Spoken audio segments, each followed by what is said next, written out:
সূরা তাওবার শেষ আয়াতে কি আছে জানলে আশ্চর্য হয়ে যাবে। সূরা তাওবার শেষ আয়াতে সমস্ত রোগের ঔষধ আছে।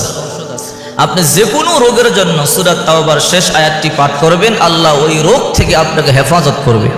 কিন্তু আপনি কিভাবে পাঠ করবেন আর পাঠ করে আপনি কি করবেন সেই নিয়ম কানুনটা আপনাকে জানতে হবে। তাফসীরে রুহুল মানির 11 নম্বর খণ্ডে আল্লামা শিহাবুদ্দিন মাহমুদ ইবনে আব্দুল্লাহ আল আলুসি বাগদাদি রহমাতুল্লাহি আলাইহি লেখেন, এই ছোট্ট আয়াতটির পাওয়ার সম্পর্কে উনি লেখেন, একবার একদল সৈন্যবাহিনী রোমের দিকে রওনা করেছে।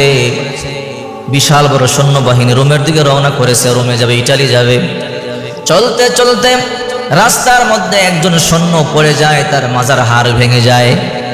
ওই সৈন্যটা চলতে পারে না, বিশাল মরুভূমির পথ, তাকে সাহায্য করেও নেওয়ার মতো কেউ নাই, কারণ লম্বা পথ সফর করতে হবে, কে কারে সাহায্য করবে, নিজের জানই তো চলে না।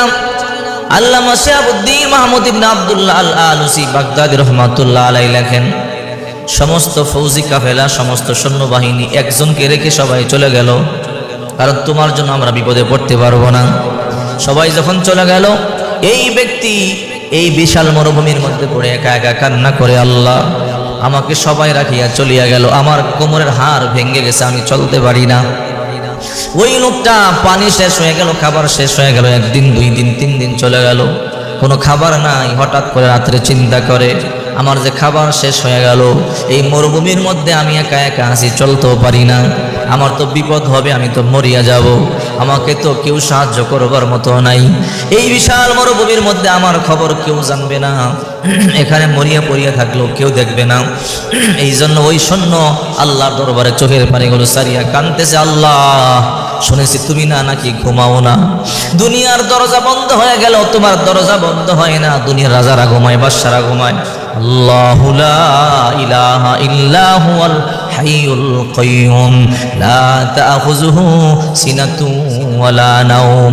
আল্লাহ তুমি দারক বাহক, তুমি চিরঞ্জীব, তুমি ঘুমাও না, তুমি তন্দ্রাও যাও না।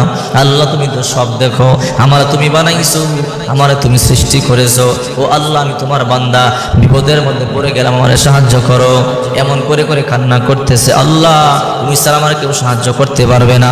আল্লামা শিহাবুদ্দিন মুহাম্মদ ইবনে আব্দুল্লাহ আল আলুসি বাগদাদি রহমাতুল্লাহি আলাইহি তাফসীর রুহুল মানিতে লেখেন, যখন এইভাবে কান্না করে করে চোখ বন্ধ করে কান্না করতেছে, হঠাৎ করে একজন সাদা কাপড় পরিহিত, সাদা পাগড়ি পরিহিত লোক এসে বলে, হে আল্লাহর বান্দা তুমি চোখ খোলো। চোখ খুলেছে, বলে আপনি কে? বলে তুমি যে আল্লাহর কাছে সাহায্য চাইছো, ওই আল্লাহর তরফ থেকে আমি এসেছি। তাই নাকি? কেন আসছেন? কি সমস্যা? মাজার হাড় ভেঙে গেল, সবাই চলে গেল, আমি চলতে পারি না, এই জন্য আমি কান্না করি। বলে আল্লাহর কাছে সাহায্য চাইছো, তুমি টেনশন করবে না, তোমার মাজা যেই জায়গাটা ভাঙ্গিয়া গেছে, ওই ভাঙ্গা জায়গার মধ্যে হাত দিয়ে এই আয়াতটি পাঠ করো, বিসমিল্লাহির রহমানির রহিম, সূরা তাওবার শেষ আয়াত। ফা ইন তাওয়াল্লাউ ফাকুল হাসবিয়াল্লাহু লা ইলাহা ইল্লাহু আলাইহি তাওয়াক্কালতু ওয়া হুয়া রাব্বুল আরশিল আযীম। বলে পাঠ করলে কি হবে? আল্লাহ সুস্থ করে দিবে। ওই অসুস্থ ব্যক্তি বিসমিল্লাহ বলে, ফা ইন তাওয়াল্লাউ ফাকুল হাসবিয়াল্লাহু লা ইলাহা ইল্লাহু আলাইহি তাওয়াক্কালতু ওয়া হুয়া রাব্বুল আরশিল আযীম পাঠ করে ওই জায়গার মধ্যে স্পর্শ করে পাঠ করতে দেরি হয়েছে, আল্লাহ তাআলা তাকে সুস্থ করতে দেরি করে নাই। এই জন্য বলি, কোরআনকে বিশ্বাস করেন, রাসূলের হাদিসকে বিশ্বাস করেন। যদি বিশ্বাস করে আপনি আমল করতে পারেন, আল্লাহ পাক রব্বুল আলামিন আপনার প্রতিটা কাজে আপনাকে সাহায্য করবে। যে কোনো কঠিন রোগ যদি আপনার হয়, হাঁটু ভেঙে গেলে, মাজা ভেঙে গেলে, হাত পা ভেঙে গেলে, ক্ষত স্থানে হাত দিয়ে ধরে আপনি এই দোয়াটি, এই আয়াতটি পাঠ করবেন, অবশ্যই আপনাকে সুস্থ করে তুলবেই ইনশাআল্লাহ। যদি আপনার বিশ্বাস থাকে, যেমন বিশ্বাস হবে তেমন ফল।